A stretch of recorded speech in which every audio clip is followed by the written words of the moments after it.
તો પછી જોયા જેવી થાય જીવનમાં તો પછી જોયા જેવી થાય સમજણ જીવનમાંથી જાય સમજણ જીવનમાંથી જાય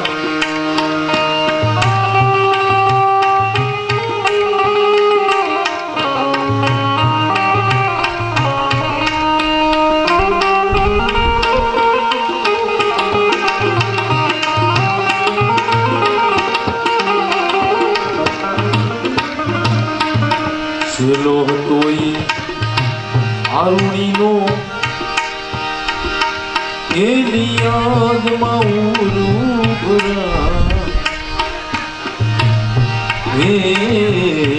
છેલ્લો હતો બીજી આરુણીનો એની યાદ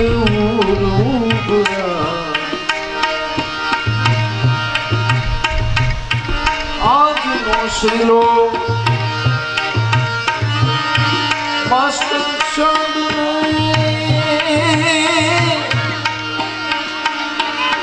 શિવાજી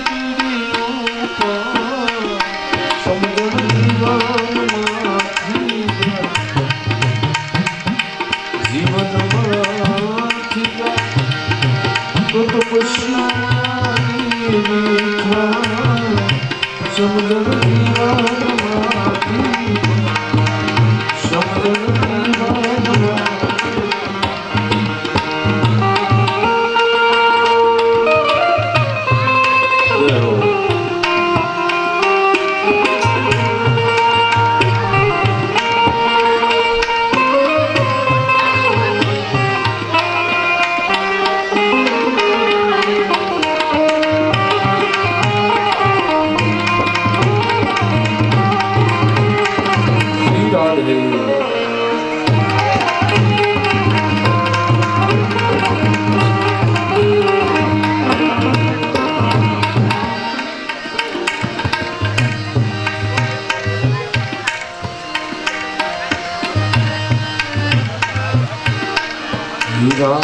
રાણવતી સજણ બેઠું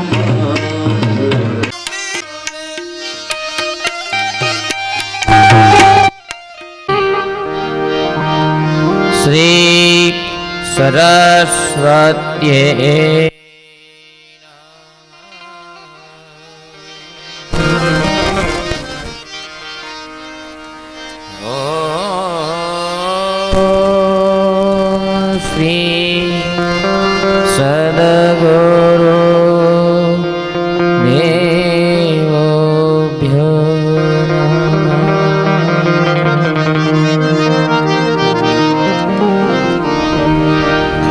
વક્રતુંડ મહાકાય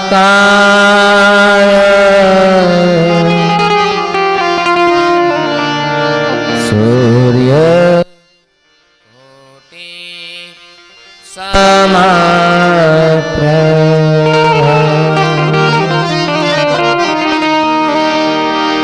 નિરવિઘ્નં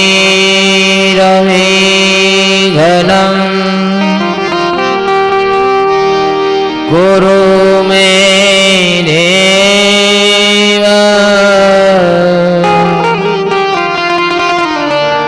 સર્વ કાર્યે સર્વદા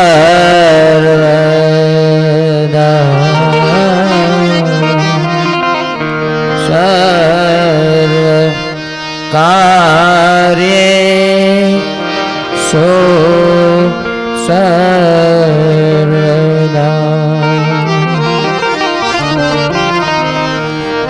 વસુદેવ વસુતાં દેવ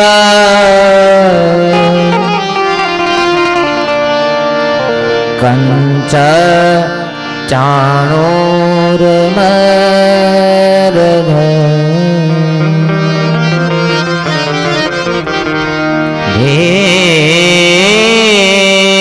દેવકી परमानंद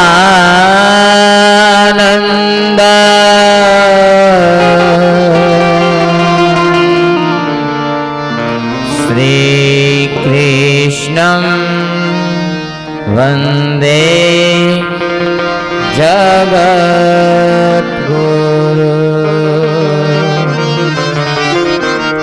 कृष्णं वंदे जगद्गुरु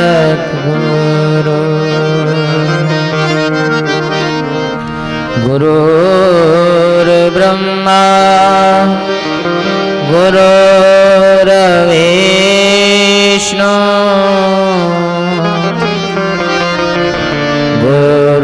गुरुर्देवो महेश्वरा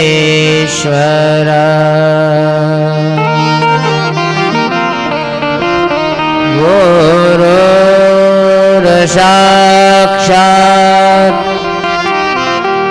परं ब्रह्म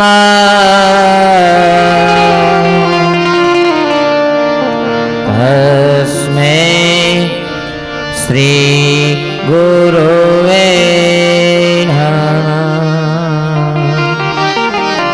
तस्मै श्री गुरुवे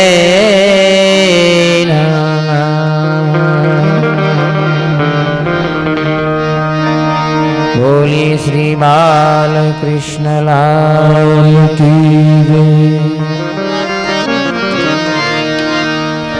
जय जय राधा रमण हरि बोल जय जय राधा रमण हरि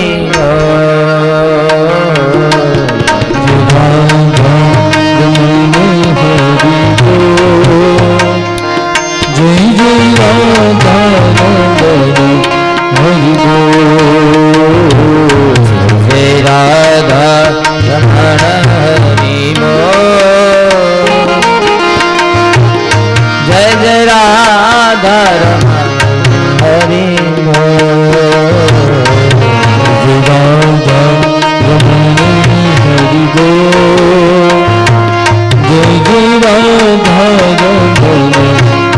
बोल हरि बोल हरि बोल हरि बोल हरि बोल हरि बोल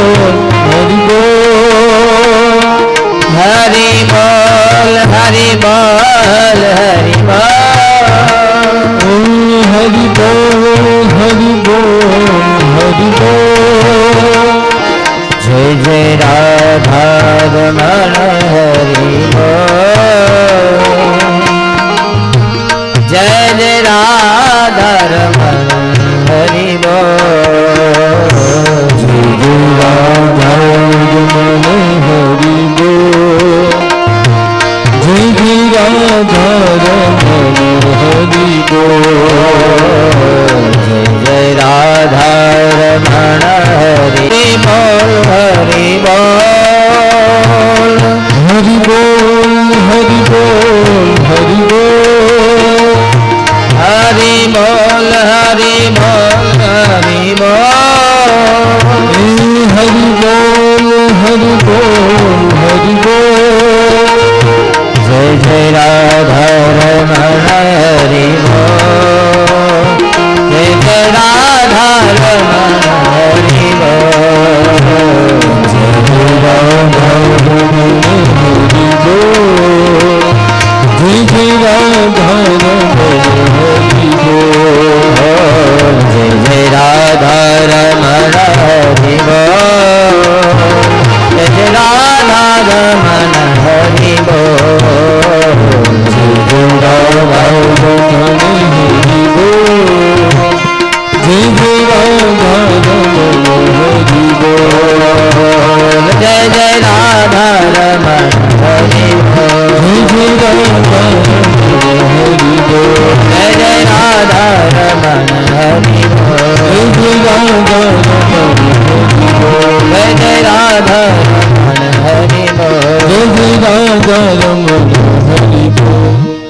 बोलिए श्री द्वारिकाधीश की, श्री भागवत भगवान की, श्री सुखदेव जी महाराज की, श्री व्यास भगवान की, श्री रामचंद्र भगवान की, हनुमान जी महाराज की, सिद्धराम देव जी महाराज की जय। ओम नमः पार्वती पते हर हर महादेव।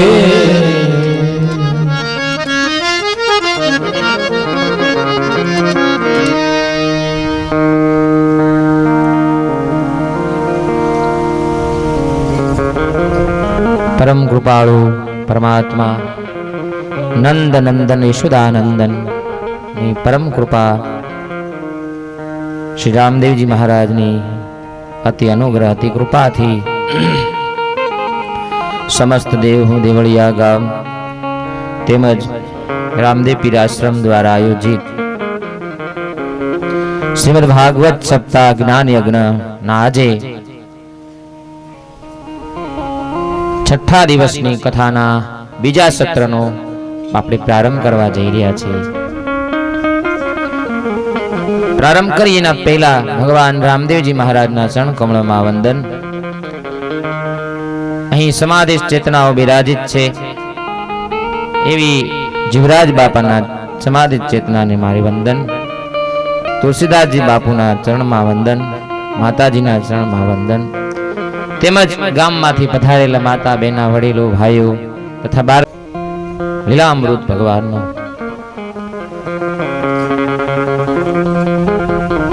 દિવ્ય કથા છે આ શ્રીમદ ભાગવત। આપણે ધીમે ધીમે પૂર્ણાહુતિ તરફ અગ્રસર થઈ રહ્યા છે।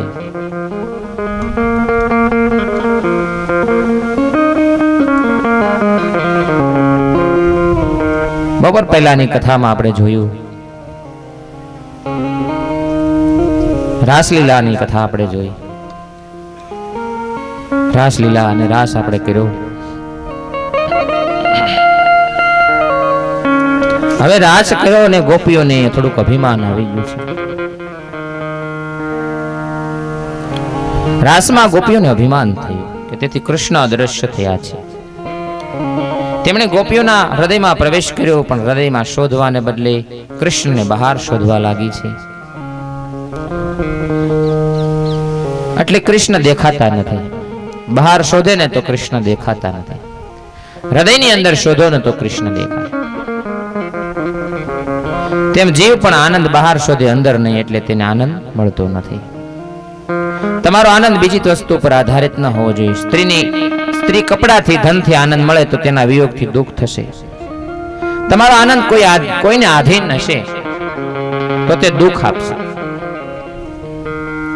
માટે દુઃખી થવું ન હોય તો અંતર્મુખ દ્રષ્ટિ કરીને પરમાત્માને હૃદયમાં નિહાળો। ગોપીઓનું મન કૃષ્ણમાં છે, વૃત્તિ કૃષ્ણાકાર હોવાથી અંતરંગમાં સંયોગ છે। ગોપીઓના મુખ ઉપર હવે કૃષ્ણના જેવું તેજ છે। જીવ જેનું સતત ધ્યાન કરે ને એટલે એના જેવું તેજ પ્રાપ્ત થાય છે। રાધા કૃષ્ણ એક જ છે, રાધા કૃષ્ણ થી અભિન્ન છે। જેમ સૂર્ય અને સૂર્ય પ્રતાપ એક જ છે, સૂર્ય અને સૂર્ય પ્રભા બંને એક જ છે, તેમ રાધા કૃષ્ણ ભિન્ન થાય નહીં, પણ આ તો પ્રભુની લીલા છે। ગોપીઓથી અંતર્યાન થતા વખતે કૃષ્ણે રાધાજીને સાથે લીધા છે। રાધાજી કૃષ્ણને કહે, હું થાકી ગઈ છું, તમને મારી ગરજ હોય તો મને ખંભે બેસાડીને લઈ જાઓ। આથી કૃષ્ણ રાધાજીને ખંભે બેસાડીને ત્યાંથી કૃષ્ણ અંતર્ધ્યાન થયા હતા અને રાધાજી ઝાડની ડાળી ઉપર લટકી ગયા। ભાગવતમાં લખ્યું છે કે રાધાજીને અભિમાન થયું છે, પણ રાધાજી અભિમાન ક્યાંથી થાય?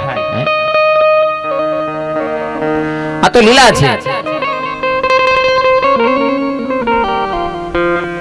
કૃષ્ણ અંતર્ધ્યાન ત્યાંથી રાધાજી પસ્તાય છે, ખૂબ રડે છે, કહે છે કે હે નાથ, મને દર્શન આપો, તમારા વગર હું નહીં જીવી શકું, હું શુદ્ધ બુદ્ધ ભૂલી છું, મારા ઉપર દયા કરો। રાધાજી રોતા રોતા બેભાન થયા છે।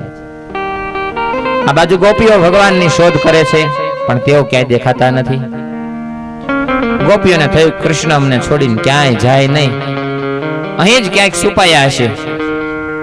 હું જે બોલું ને તે સાંભળે છે. કોઈ ગોપીને એમ લાગે કૃષ્ણ મારી જમણી બાજુ ઊભા છે, તો કોઈ બીજી ગોપીને એમ લાગે કૃષ્ણ મારી ડાબી બાજુ ઊભા છે. તો વળી કોઈ કૃષ્ણને પોતાની સન્મુખ ઉભેલા જોડે છે. વિયોગમાં, ધ્યાનમાં, સ્મરણમાં અતિ તન્મયતા થાય ને તો પ્રત્યક્ષ હાજરીનો અનુભવ થાય છે. ગોપીઓના થાય છે કે અમે તો તેમને શોધીએ છીએ, તેમ તેમ તે નિકુંજના અંદર ને અંદર જાય છે. કદાચ અંદર જતા એમના પગે કાંટો લાગી જાય તો તેથી ગોપીઓ નિશ્ચય કરે છે કે ભગવાન જ્યાંથી અંતર ધ્યાન થયા છે ને ત્યાં જ તેમને સ્મરણ કીર્તન કરીએ ને તો ત્યાંથી જ મળશે આપણને ભગવાન. ગોપીઓ કૃષ્ણને શોધતી શોધતી જ્યાં રાધાજી બેભાન પડેલા છે ત્યાં આવીને પહોંચે છે. તેઓ રાધાજીને જગાડે છે. પછી બધી ગોપીઓ કૃષ્ણ જ્યાંથી અદ્રશ્ય થયા છે ને ત્યાં આવે છે. જ્યાંથી ભગવાન અદ્રશ્ય થઈ ગયા છે કૃષ્ણ, ત્યાં ગોપીઓ બધીઓ આવે છે. જ્ઞાન માર્ગમાં ધ્યાન ખૂબ જ જરૂર છે. હંમેશા 3 વાર સ્તુતિ કરો.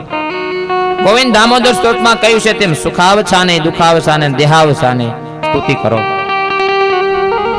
સુખના સમયે પણ સ્તુતિ કરો ભગવાનની, દુઃખના સમયે પણ ભગવાનની સ્તુતિ કરો, અને દેહાવસાને, દેહના અવસાને પણ સ્તુતિ કરો. સુખમાં અને દુઃખમાં બંને સમયે પરમાત્માની સ્તુતિ કરો. અને દુઃખમાં વિચારો કે મારા પાપ તો પહાડ જેવા છે, પ્રભુએ મારા પાપના પ્રમાણમાં ઓછી સજા કરી છે. ગોપી ગીતની ઇન્દિરા છંદ છે. ઇન્દિરા એટલે લક્ષ્મી. ગોપીઓ લક્ષ્મી છે એટલે ઇન્દિરા છંદ કહેવાય છે. અને ગોપી ગીતમાં આમાં 19 ગોપીઓ સ્તુતિ કરે છે ભગવાનની. એક ગોપી એક સ્તુતિ કરે છે. 19 ગોપીઓ 19 સ્તુતિ કરે છે ગોપી ગીતમાં. એક ગોપી કહે છે જયતિ તેધિકમ જન્મના વ્રજ શ્રયત ઇન્દિરા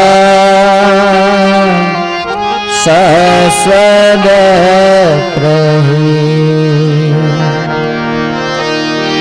દયતિ દક્ષુતા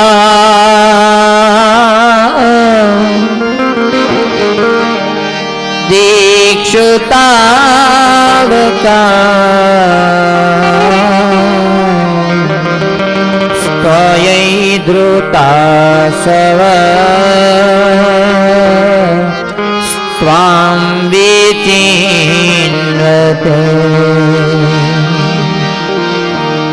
જયતિ તેધિકા જન્મના વ્રજ શ્રયત ઇન્દિરા સસ્વદ.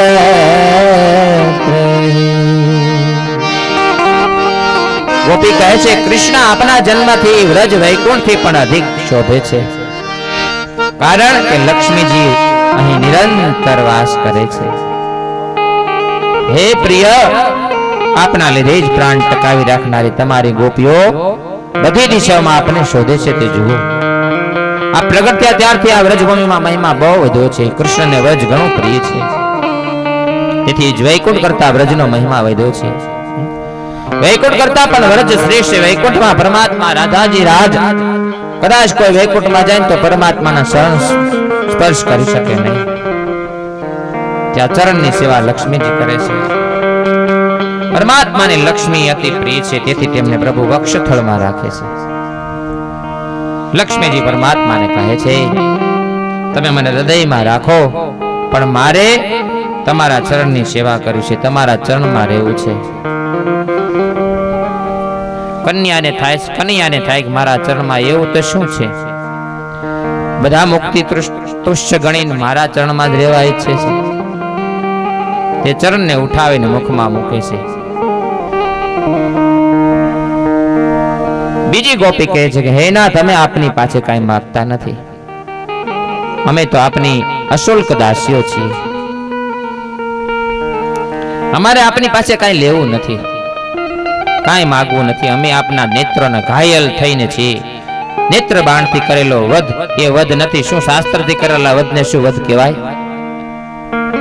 ત્રીજી ગોપી કે હે કૃષ્ણ, કાલી નાગની અધાસુરથી ઇન્દ્રની વર્ષોથી વીજળીની તુફાની દાવાનળની ઉષા પાસુર અને વ્યોમસુર વગેરે સર્વ પ્રકારના વ્યૂહથી જ્યારે આપે અમારું રક્ષણ કર્યું છે, તો પછી આજે આપ શા માટે નિષ્ઠુર થયા છો? જો અમને મારવી જ હતી તો આટલી તો આફતમાંથી અમારું રક્ષણ શા માટે કર્યું? આપ અમારું રક્ષણ કરો. ચોથી ગોપી કે હે કૃષ્ણ, હવે આપ પાછા નહીં ફરો તો હું લોકોને જાણ કરી દઈશ કે આપ નંદ જશોદાના પુત્ર નથી. આપ કોણ છો તે હું મારી રીતે જાણું છું, સારી રીતે જાણું છું. આપ સર્વના અંતરમાં રહેવા વાળા નારાયણ છો. હવે કૃષ્ણ પૂછે છે કે તમારી ઈચ્છા શું છે? ગોપીઓને કહે છે ભગવાન તમારી ઈચ્છા શું છે? ત્યારે ગોપી કે આપના મંગલમય હસ્તને અમારા મસ્તક ઉપર પધરાવો, જેથી અમારું અભિમાન દૂર થાય. આજે અમને અભિમાન આવી ગયું છે. ત્યારે પ્રભુ કે તમારો મંડળ મોટો છે, હું કેટલા ઉપર હાથ પધરાવું? તેમાં સમય જ વધારે જોઈએ, એટલે ત્યાં સુધી બીજા ભક્તોનું કામ પતાવીને આવું છું. ત્યારે ગોપીઓ કહે તમે બીજા ભક્તોનું કામ કરીને કરજો, પછી કરજો, અમે આપના છીએ, આપ અમારા છો. તમારા ઉપર અમારો હક છે. આપ વ્રજવાસીઓની પીડાને નાશ કરનારા છો. બીજા ભજ ભક્તોથી નહીં, અમે તો વ્રજ ભક્તો છીએ, બીજા કોઈ વ્રજ ભક્તો નથી. કન્યા તારા ઉપર હક તો પેલો અમારો છે. કોણ વ્રજ ભક્ત? ગોકુળ મથુરામાં નહેરારા જ વ્રજ ભક્ત નથી. જે નિસાધન ભક્ત છે તે જ વ્રજ ભક્ત છે. સાધન બધા કરે પણ સાધનમાં તૃપ્તિનો અનુભવ ન કરે. ગોપીઓ કહે હે કામ વિનાશક, અમારી સર્વ કામનાઓનો વિનાશ કરવાની શક્તિ તમારા હાથમાં છે. આમ ગોપીઓ આંત સ્વર કહે છે. આથી ગોપીઓ આર્ત સ્વર કહે છે. તવ કથામૃતા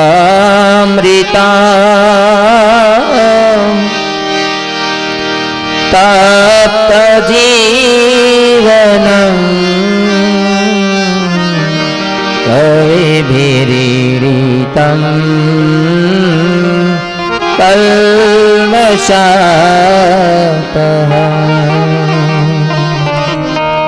શ્રવણમંગલં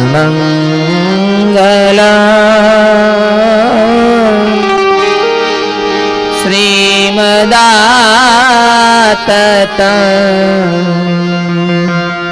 ભુવિ ગૃહિન્તિ તે ભૂરિદાજના. હે નાથ, આવું ન બોલો. અમારા પ્રાણ તો ક્યારના જવાના હતા, પણ તમારા કથામૃતનું અમે પાન કરીએ છીએ, તેના લોભે અમારા પ્રાણ જતા નથી. અમારા પ્રાણ તો જવાના હતા, પણ તમારા નામામૃત અને કથામૃત અમારા પ્રાણને ટકાવી રાખે છે. તમારી કથા જ અમારા પ્રાણ ટકાવે છે. તમારી કથા અમારા પ્રાણ જતા અટકાવે છે. હવે અમને વચન આપેલું કે હું તમને મળીશ, એટલે અમને મળવાની આશાએ તેથી અમારા પ્રાણ જતા નથી. વૈષ્ણવ આશાથી જીવે છે. જીવનના છેલ્લા શ્વાસ સુધી આશા રાખે એક દિવસ જરૂર મન પરમાત્મા મળશે.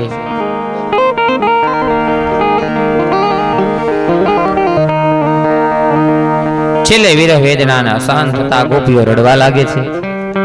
કૃષ્ણ દર્શન માટે એમના પ્રાણ વ્યાકુળ થયા છે. એકલા ગીત ગાવાથી, એકલા પરમાત્માને ગુણ ગાવાથી પરમાત્મા પ્રગટ થતા નથી, પરંતુ તેમના માટે રડો ત્યારે પ્રગટ થાય છે, દર્શન આપે છે. કૃષ્ણ દર્શનની લાલચા વાળી ગોપીઓ ઉષા સ્વરથી રડવા લાગી. ગોપીઓનું રુદન પરમાત્માથી સહન થતું નથી, ત્યારે પરમાત્મા પ્રેમથી પ્રગટ થયા છે. તમે પણ જ્યારે ગોપીઓને જેમ પરમાત્મા માટે રડશો ને ત્યારે પરમાત્મા પ્રગટ થશે. ગોપીઓનું આક્રમ જોઈને હવે પરમાત્માથી રેવાયું નહીં. ગોપીઓનું અભિમાન દૂર કરી દીન બનીને તેથી પરમાત્મા પ્રગટ થયા. ભક્ત પરમાત્મા માટે રડે ને ત્યારે પરમાત્મા પ્રગટ થાય છે. આ ગોપીઓની વિરહ વેદનાના ઉદ્ગારોને ગોપી ગીત કહે છે. ગોપી ગીત 19 શ્લોકો છે. 19 પ્રકારની જુદી જુદી ગોપીઓ આ ગીત ગાય છે. મહાપ્રભુ વલ્લભાચાર્યજી આ પ્રકારો બતાવ્યા છે. કૃષ્ણ પ્રગટ થયાનો ગોપીઓને આનંદ થાય છે. હવે ગોપીઓ પ્રભુને પૂછે, કેટલાક પ્રેમ કરનાર સાથે પ્રેમ કરે, કેટલાય પ્રેમ ન કરનાર સાથે પ્રેમ કરે છે. કેટલાય પ્રેમ કરો કે ન કરો તો પણ પ્રેમ કરતા નથી. તો તમે આમાંથી કયા વર્ગના માણસ છો? તમે અમને કહો. પ્રેમ કરનાર સાથે પ્રેમ કરે તે સંસારના સ્વાર્થી જીવો છે. બાળક પ્રેમ ન કરે તો પણ માતા પિતા કોટીના બાળક ઉપર ખૂબ પ્રેમ કરે છે. બાળક તિરસ્કાર કરે તો પણ માતા પિતા પ્રેમ કરે છે. અવધૂત કોટીના મહાત્માઓ સતત બ્રહ્માકાર વૃત્તિ રાખે છે. એટલે તેઓ પરમાત્મા સિવાય કોઈના પર પ્રેમ કરતા નથી. તો તમે કયા વર્ગના આવો છો? મને બતાવો, અમને કહો. કૃષ્ણ જવાબ આપે કે તમે જણાવેલ ત્રણેય પ્રકારોથી હું પર છું. કોઈના સોગઠામાં ભૂરાયેલો માણસ નથી. સખીઓ, તમારા પ્રેમને હું જાણું છું. મારા વિયોગને તમે દુઃખ થયું છે પણ હું જાણું છું. પણ આ વિયોગ તમને વિશિષ્ટ યોગનું દાન કરવા માટેનો છે. શ્રી કૃષ્ણ ગોપીઓને કહે છે, અરે સખી, હું તમને ખરું કહું તો આ વિયોગમાં તમને દુઃખ થયું એના કરતા વધારે દુઃખ તો મને થયું છે. તમારા કરતા વધારે મને દુઃખ થયું છે. હે મારી ગોપીઓ, હવે તમે મારે માટે ઘર ગ્રસ્ત બેડીઓ તોડી નાખી છે.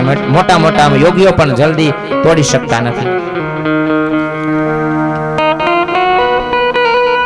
ભાગવતકારે ગોપીઓ માટે, વ્રજની સ્ત્રીઓ માટે કૃષ્ણ ગૃહિત માનસ એવો શબ્દ વાપર્યો છે. એનો અર્થ એ થાય કે જેનું મન કૃષ્ણ હરી લીધું છે તે સ્ત્રીઓ એવી આ રાસ લીલા, યોગ લીલા, આ લીલાનું ચિંતન કરવાથી કામ વિકારનો વિનાશ થાય છે. આથી ગોપીઓને ભગવાને દર્શન આપીને એમને સારી એવી આનંદિત કરી દીધા છે. ગોપીઓને ભગવાને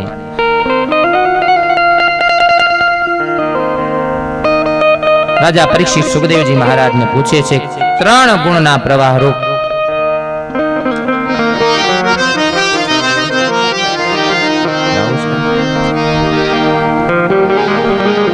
સુખદેવજી મહારાજ કહે છે કે જીવ પરમાત્માનું ચિંતન કરતા કરતા પરમાત્મા રૂપ બની જાય છે. શિશુપાલ દ્વેષ ભાવથી ક્રોધમાં પરમાત્માનું ચિંતન કરતા કરતા પ્રાકૃત શરીરનો નાશ ત્યાગ કરે અને આ પ્રાકૃત શરીર ધારણ કરી પરમાત્માનો પાર્ષદ બની ગયેલ તો ગોપીઓ કૃષ્ણમય બની એને જાય તેમાં શી નવાય છે. ભગવાનમય કૃષ્ણમય ગોપીઓ બની ગઈ હતી. હે રાજન, રાસમાં ગોપીઓના શરીર સાથેનું આ રમણ નહોતું. ગોપીઓના પંચભૌતિક શરીર તેમાં ઘર છે. આ ગોપીઓના આદિદૈવિક આધ્યાત્મિક સ્વરૂપનું પરમાત્મા સાથેનું મિલન છે.